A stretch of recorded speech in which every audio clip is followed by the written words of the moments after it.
하나님은 영원 전부터 이 땅을 통치하신 왕이셨습니다. 앞으로도 왕으로서 영원히 이 땅을 다스리실 것입니다. 두 번째로 하나님은 어떤 분이십니까? 우리에게 구원을 베푸시는 분이십니다.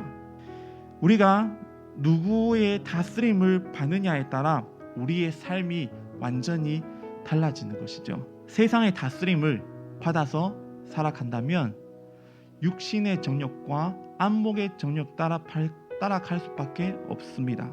만약에 우리 자신의 그 다스림을 받아서 살아간다면 이생의 자랑으로 살아갈 수밖에 없습니다. 결국은 멸망의 길을 갈 수밖에 없죠.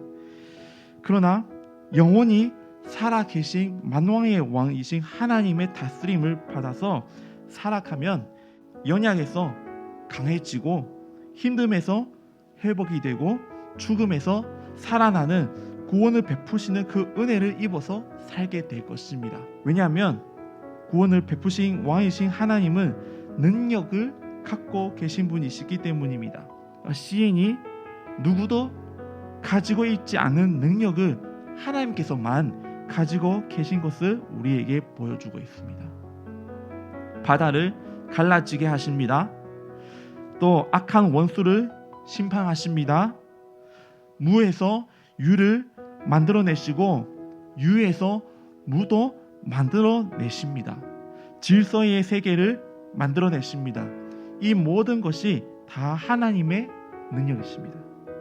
그런 하나님은 우리의 왕이 되시고 우리의 구원자 되시기에 우리가 기뻐할 수밖에 없고 감사할 수밖에 없고 찬양할 수밖에 없습니다.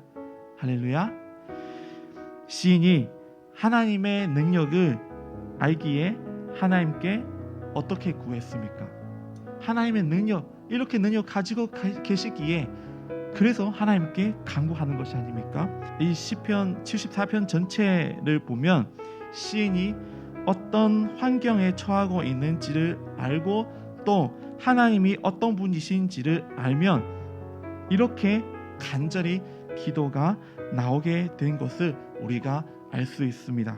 우선 하나님은 어떤 분이신지를 조금 전에 말씀을 살펴보았습니다. 무한한 능력을 갖고 계신 왕이시고 우리의 구원자이십니다. 그러면 시인이 어떤 환경에 처하고 있습니까? 시인은 포악한 자로부터 핍박을 받아 예루살렘 선전이 침략을 당해서 회성한 원수들 앞에 서 있는 환경에 처하고 있습니다. 시편 문맥 이 74편 문맥에서 시인이 자기를 가난한 자로 이렇게 자칭합니다.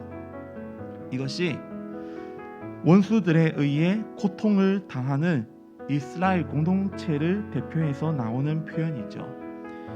원수들 앞에서 가난하고 연약하고 아무것도 할 수 없는 존재이기에 하나님만 가능합니다.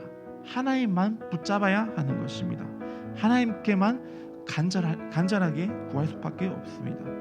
하나님만 하셔야 한다는 그 간절한 마음으로 이렇게 간구했습니다. 기억하소서, 잊지 마소서, 이렇게 간구한 거죠. 사랑하는 여러분, 우리의 기도를 한번 돌아봤으면 좋겠습니다. 하나님 이렇게 해주세요, 하나님 저렇게 해주세요, 늘 그런 기도 제목을 가지고 하나님 앞에 오시는 것이 아닙니까? 많이 하죠. 틀린 것이 아닙니다. 하지만 우리가 이렇게 기도하기 전에 더 중요한 것은 하나님은 어떤 분이신지를 내가 더 확신을 가지고 있어야 되지 않겠습니까? 내가 어떤 존재인지를 분명해야 되는 것이 아닙니까? 하나님께서 언약을 이루시는 것에 대해서 확신을 먼저 가지고 있다면 하나님께 간절히 구할 수 있는 것이에요. 이것이 약속을 붙들고 기도하는 바른 기도입니다.